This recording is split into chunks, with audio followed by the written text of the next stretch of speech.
Пачатак спаборніцтвам на вяслярным канале пасля вымушанага перапынку, звязанага з эпідэміяй каранавірусу, паклалі Алімпійскія дні моладзі Брэсцкай вобласці па веславанні на байдарках і каноэ.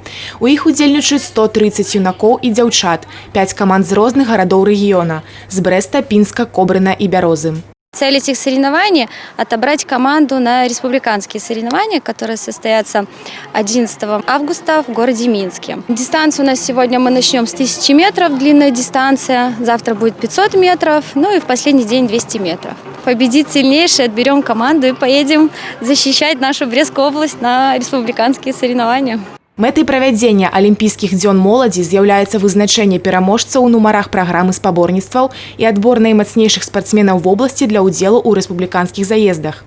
Спартсмены настроены на сумленную барацьбу і адчуваюць сябе упэўнена ў сваіх сілах. От соревнований я ожидаю честной борьбы, хорошей борьбы, чтобы все было интересно смотреть, чтобы была сильная, уверенная борьба. Планирую победить на всех дистанциях. Спаборніцтва працягнуцца до 22 ліпеня. Катерина Розанович, Александр Сивицкий, телерадиокомпания «Брест».